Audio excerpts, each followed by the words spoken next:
আসসালামু আলাইকুম। ওয়ালাইকুম আসসালাম। হে সন্তান, তুমি কেন এত বিষণ্ণ? কি হয়েছে? আমার এরকম লাগছে যে সব দরজা যেন বন্ধ হয়ে যাচ্ছে। কোনো পথেই খুঁজে পাচ্ছি না।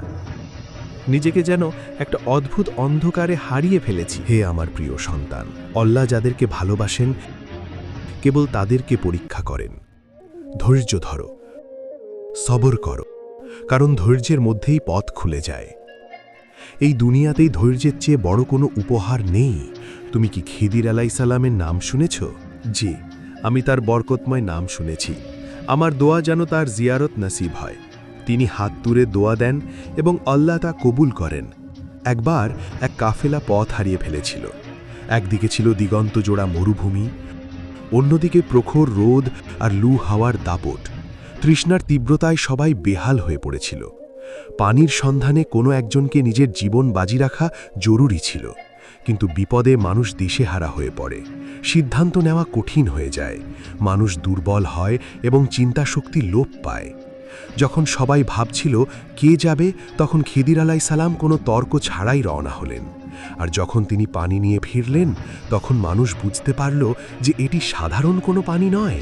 তিনি যে পানি এনেছিলেন তা ছিল আবে হায়াত, অমরত্বের সুধা।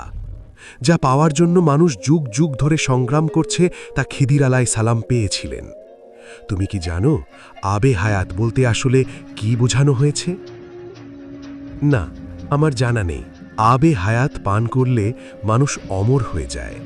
এই দেহ তো পানি ও মাটির তৈরি, কিন্তু আমাদের রূহ বা আত্মা যখন খোদার প্রেমে সিক্ত হয়, তখন তা মৃত্যুঞ্জয়ী হয়ে ওঠে।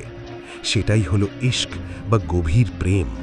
আর এই ইশকই মানুষের পথ চলা সহজ করে দেয়। তারপর কি হলো? যখন মানুষ এই পানির হাকিকত বা প্রকৃত সত্য বুঝতে পারল, সবাই তার সন্ধানে দৌড়াতে লাগল।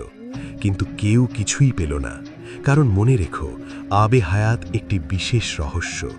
এটি কেবল সেই পায় যে নিরন্তর সন্ধানে থাকে। বিশ্বজগতের প্রতিপালকের সান্নিধ্য কেবল তারাই পায় যারা মানুষের সেবা করে।